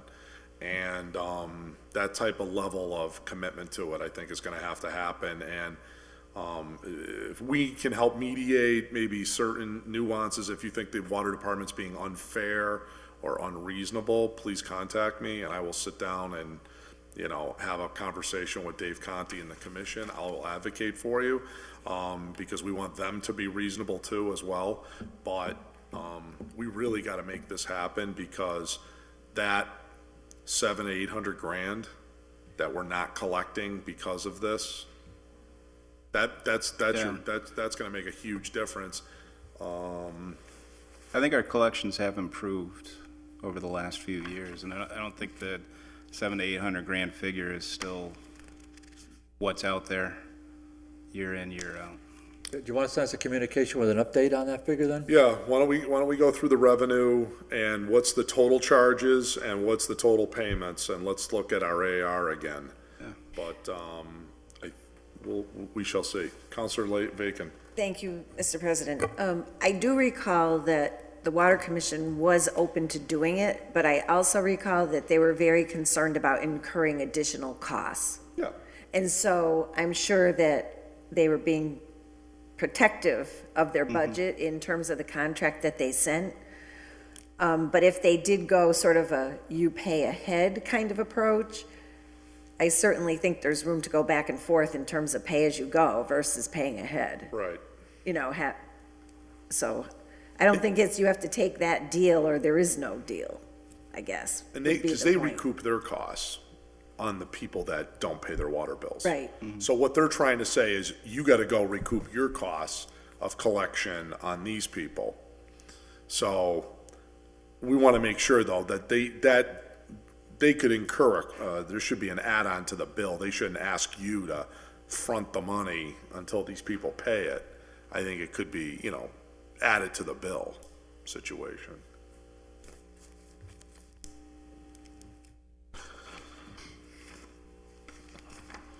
Okay, great. Let's see here. It looks like you're projecting higher revenues this year. That's encouraging. Because there's about a $240,000 increase in revenue projected. Read the lower left-hand corner. There you go. Oh, I missed that. Hello. That's a bad assumption. Let me dissuade you of that. Because I think that, at least till December 31st, 2017, is unlikely to happen. So I don't know who put an assumes, if that is based on a 60% rate increase, that's pretty unlikely to happen. Okay. Auditor shaking his head, that might be a typo. Based on the fact that in the last couple of years, we have taken in more than we budgeted in terms of revenue. Okay, Typically, we take a little over $7.1 million. Well, it's from year to year. In 2012, the total use revenue was $7.87. In 2013, $7.177. And $7.133 in 2014. Then in 2015, it started to go up, $7,627, 2016, $7,690. So there has been an upward trend okay. in water and sewer revenue. Oh, good. That's good. I put in the higher number with fingers crossed. Right, We'll revisit that number when we see actual revenue for this year. 2017. Okay, Years closed. all right. We have to reduce it, we can. For the moment, I decided to be optimistic. Yep. So Well, and you're only remarks 100,000 over the actual. Okay, that So seems the reasonable remarks though. should be deleted. It The should- remarks should be out of there, I yeah. think that's left over from last year's. Okay. That's a leftover from last year. Okay, good. So we clarified that up. Okay, good. You should use Bellamy, you the gotta use a mic. mic. Bellamy, Mike. Bellamy, you gotta use a mic. Bellamy, just use the mic, because the folks at home would love to hear from you. The other policy that I changed with regard to revenue is to actually budget for lean revenue. Historically, the city does not budget for lean revenue because we can't, in terms of regular liens, you can't be sure you're going to get it. But with regard to sewer liens, since that really is collecting some of that $400,000 that people are underpaying every year, we get it year in, year out. So I think it's conservative to budget for $200,000 worth of collections of $400,000 worth of liens. And that helps this is all helping to close the sewer deficit gap. Yeah. Good. Thank you, Bellamy. If there's nothing else on 49, I'd like to go over to 50, which is some of the plant operation expenses and debt service. So it looks like we have a decrease in the wastewater debt service, and we have a decrease in the stormwater debt service. Do you or the auditors have an opinion as to why that is? I mean, that's good news. Yes. Looks like we saved about 140,000. Yeah, the treasurer refinanced a 2007 bond at a lower rate of interest. Okay. And so the results of that are in here.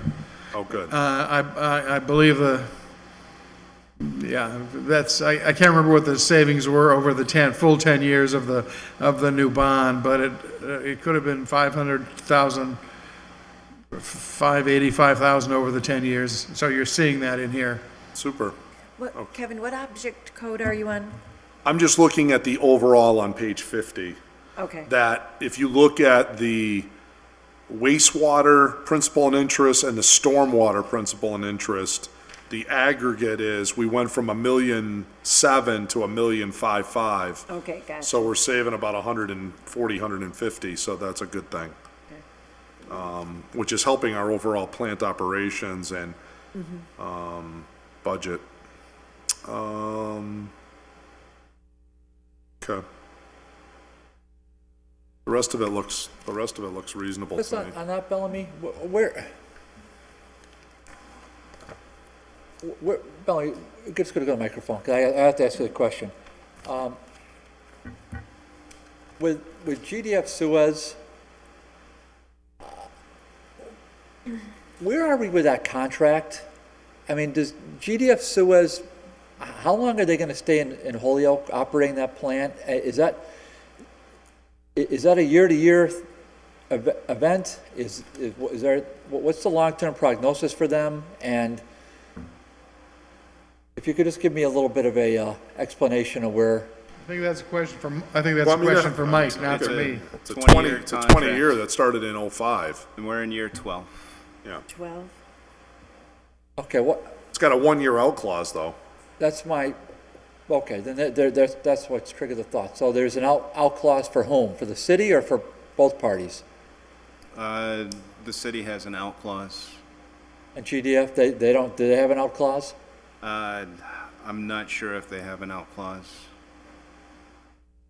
I don't think so. I think we do. So we're in year 12. When do we start planning for year 20? When does that start happening? Year 16.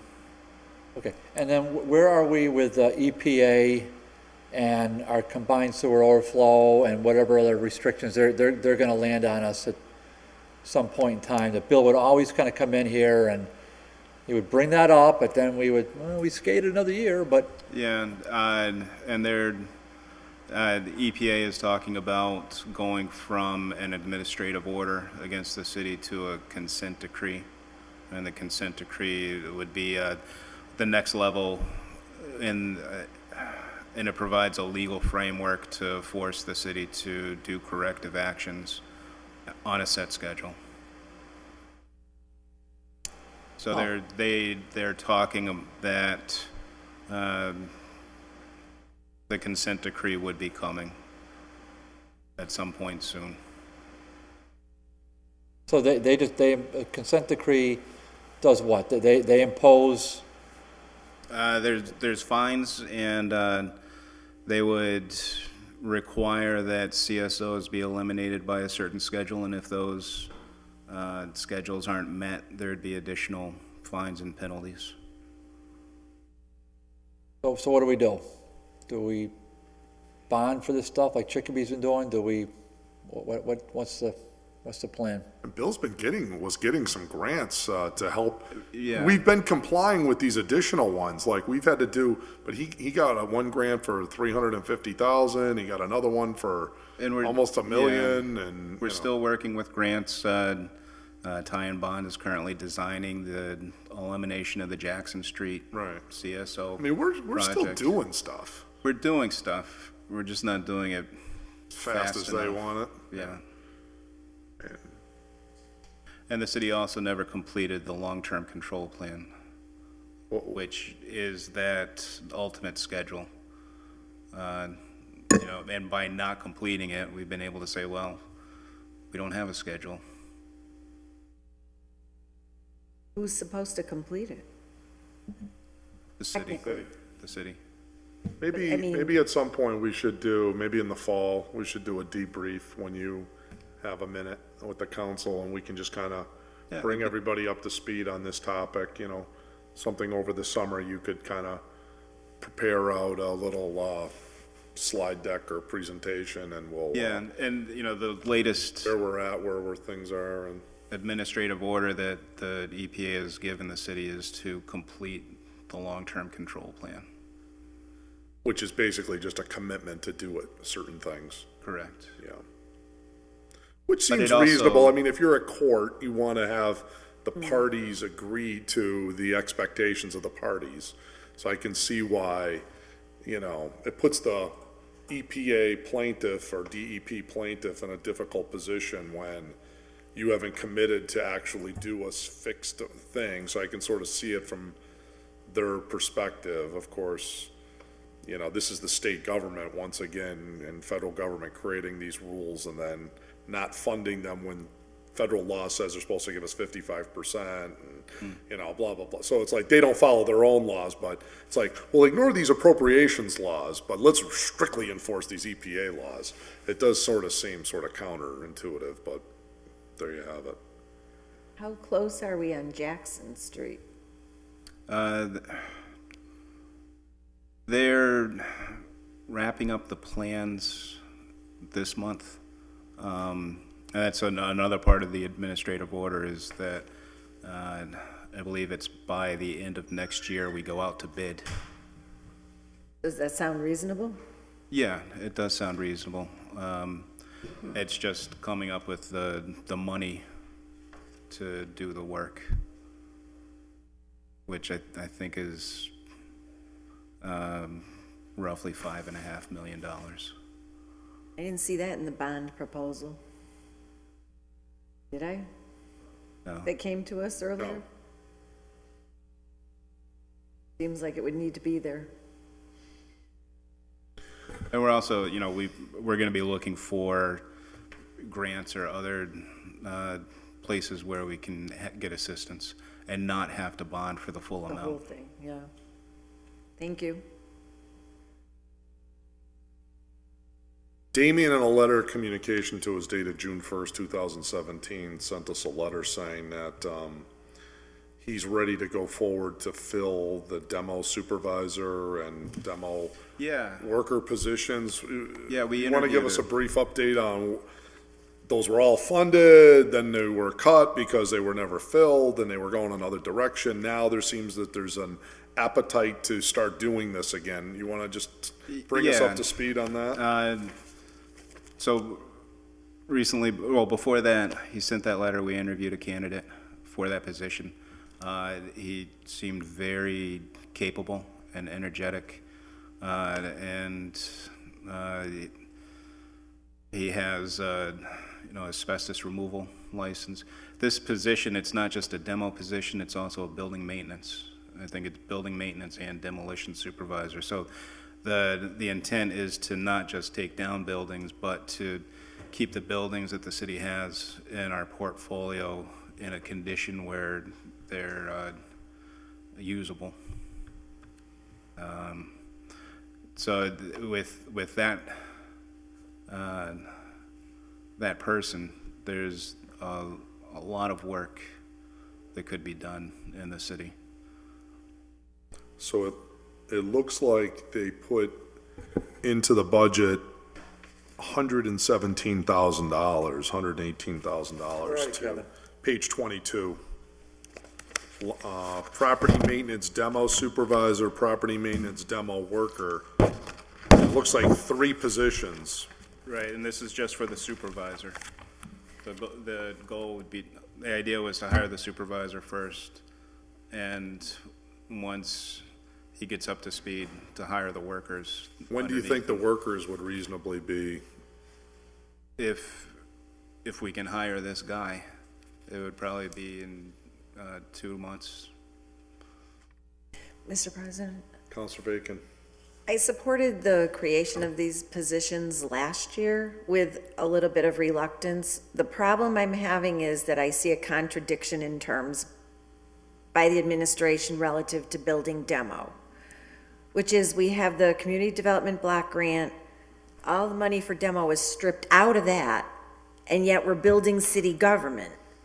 And to me, those two things are contradictory.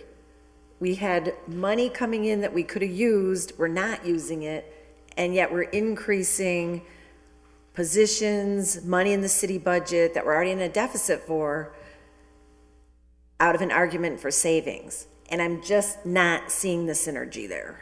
Right. There was a school of thought that those of us who take a more fiscally austere view, that we didn't feel that spending 275 to 300,000 on this park over at Pizza Palace, which to us is a non-starter. 390.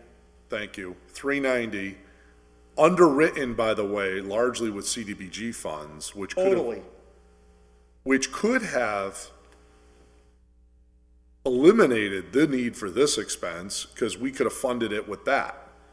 So we have a different of priorities with His Honor the Mayor, and such that we feel, since we've effectively killed that project, we certainly killed the land taking, we know that, right? We've already voted to defeat the order of taking of Pizza Palace property to that woman for 20 or 30,000. That's a non-starter, that's DOA in this chamber.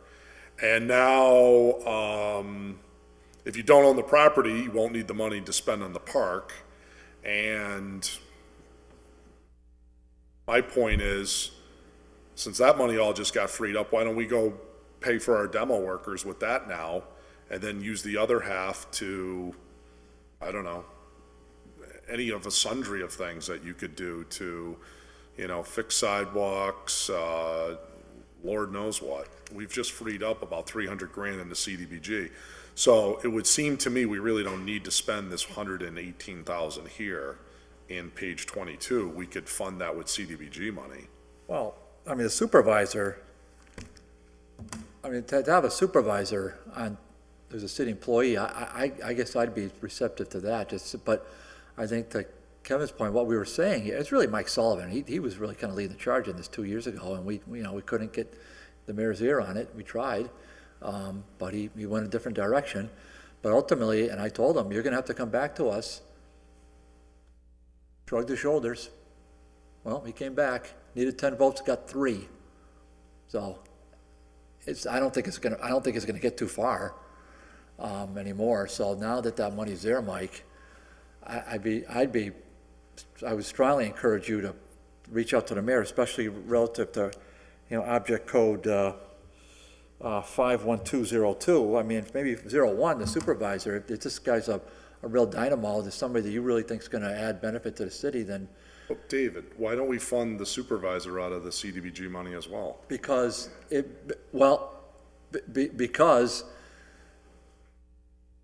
that money, while we appreciate it all the time, is much more tenuous than we hope. I mean, CDBG monies are. Well, then why don't we add it to the budget when the government takes it away from us? So anyway, I'm trying to throw a carrot out, Kevin. I guess that's what I'm doing. I mean, because we put a dagger into that plan, and while we're happy, ultimately we want to do something with those funds. I mean, that plan, if everything was equal, yes, we love to have a park. It'd be great, but everything's not bright and bushy-eyed at this point. So yeah, I would hope you could talk to the mayor, or Bellamy or Josh could talk to the mayor about this thought, and maybe program, Mike, some of those the monies for object code 02, and then we could save the 70,000 from the budget anyhow as a way to,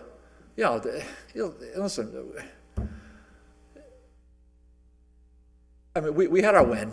But the money's there for CDBG. We need the mayor to make that call. We can't program those funds. We have no authority over that. So if you could say, listen, well, all right, we'll get 70,000 from CDBG for these positions, then I would think you probably have a warm, friendly city council for the supervisor position. At least my vote. So. But there's got to be it's got to be a compromise here, and that would be a potential one. Why do we need a full-time supervisor the purpose for 2 behind this people? position is to how many stand around a manhole and watch? Yeah, go ahead. It's to work on the city's portfolio of buildings. It's to take care of the buildings before they turn into total blight. Yeah, right. And also, when they are in that condition, to take them down efficiently. And You're preaching to the choir. We're with you. We funded these jobs. It was the administration that cut the jobs and decided not to fill them. So then so the next year, we cut them out of the budget because they were like, well, maybe we'll do it, maybe we won't. And so whenever you tell the city council that, who's looking to balance the budget, and you know the red pencil comes at that point. So we did cut them, now they're back. But what we're trying to say is, at least some of us, is, look, we're not doing this, they took the demo money from CDBG and put it on this park. This is not gonna happen with CDBG. Well, I'm intrigued to see how we could make that happen because we don't own the property. And they're gonna need unless that lady's gonna give it away, the land, they're gonna need a council vote to buy that land. Originally wanted 100,000. Yeah. Yeah. And I wanna swim in the Olympics. Joe pointed out, what's the assessment? 3. Yeah, so that's not gonna happen unless we approve the land purchase. So now what we're saying is, use this money for demo or building maintenance or whatever. It's an infrastructure budget. You have the authority to do that. And so what I was thinking is, I'm on board to do these positions. It's just a function of the source. If we can use CDBG money to do that and save the city this money, I mean, it seems like a no-brainer. And if that someday dries up 3 years from now, 4 years from now, then let's talk about putting it in the city budget. You know, I mean, it was like years ago, we used to pay the pools out of CDBG money too, you know? Now that's kind of made its way into the regular budget, which is not a bad thing, but I'm just saying, there's still, even with this 117, there's still another couple of hundred left over for whatever the mayor wants to do. I mean, that's his call. He gets to do what he wants with the reprogram money, but it's not that I would be against the positions. It's just a question of the source of the money. So, I don't know. Councilor Tallman? I agree with my colleague, Mr. Bartley. I think we should have that position, that one position. The other two, if Mike said a person's ready to go and to supervise, I mean, we don't know if there's anybody to supervise yet, but my concern is, can you use block grant money for positions? I don't think you can do that. You know, we look at when we do the CD. Well, they were going to fund them previously with CDBG. They were? Yeah. Okay, but it seems like strange that you'd have hire people out of that money, because Well- basically we said that money's going to be reprogrammed. The mayor has control of that money, and he may just say, well, I'm not putting it towards these positions. Well, then why It's up to him, right? Basically. It's his call. It's his call, so, but can you hire, that'd be great. I love your idea. I think that's a great idea. Can they take that and hire 2 positions with benefits out of federal money? Well, we know, Pete, that there's 355,000 left, right? Because Right. we had testimony that this 35,000 was spent on consultants for the park. Right. So you got So the that, 390 is now 355. can you use that for benefits and position, a new position? I don't know. In fact, we are using it for that. Ken? For years. We are using it for that, Joe. I mean, Okay. for Board of Health, Joe. For the management assistant Joe, program, Joe, for Board of Health. the office, and the board of health. Yeah, Inspectors. board, the okay. map director. There's 2 Yeah, Bob inspectors. Zajac and all those, they were paid with CDBG There's 2 money. inspectors right now. Are paid out of that? Correct, sir. Okay.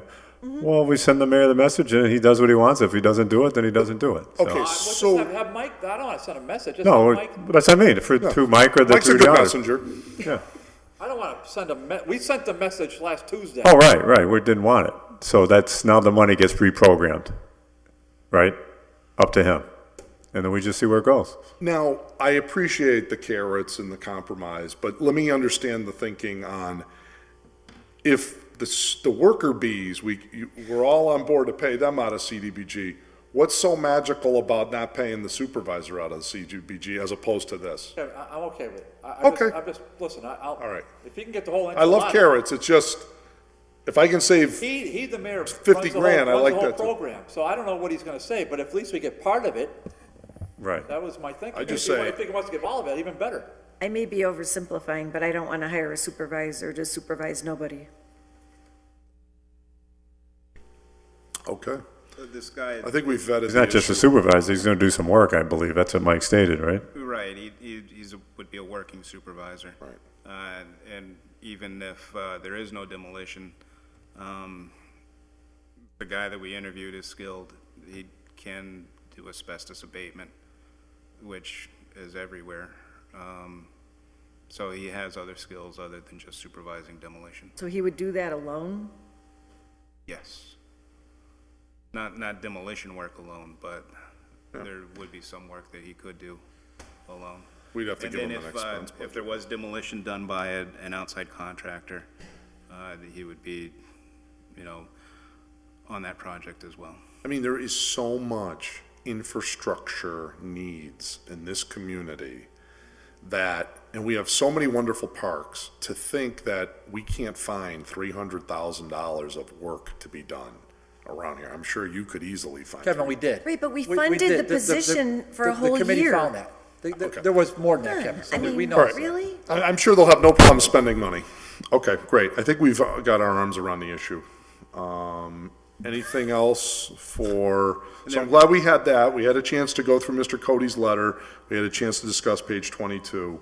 He did advertise for the demo supervisor during that year. It's just there weren't any qualified candidates who applied. Okay. That's good. All right. All right. Great. Thank you so much. This was very, very thorough and very enlightening. All right. So Adopt the budget as is? I'll second motion that. fails for lack of a quorum. I'll second that. Can't get the votes. Thanks, Mike. Yeah. It's Counselor McGivern's second attempt at that. Bellamy asked me to do it. Yeah. Bellamy likes when we cut. Who's he kidding? So anyways, at this point, there are no other budget hearings planned, unless there's any late entries for, departments. I think we've covered all the major stuff, or we've taken offline our questions individually with department heads. So, thank everyone, and the budget voting will be on the 21st. And hopefully we will finish it in one night. That's the Kevin plan. Wednesday, the 21st will be the budget votes. Yep, yeah. We're gonna start at 6:30 to give ourselves a little extra half hour. Okay, this budget session is adjourned.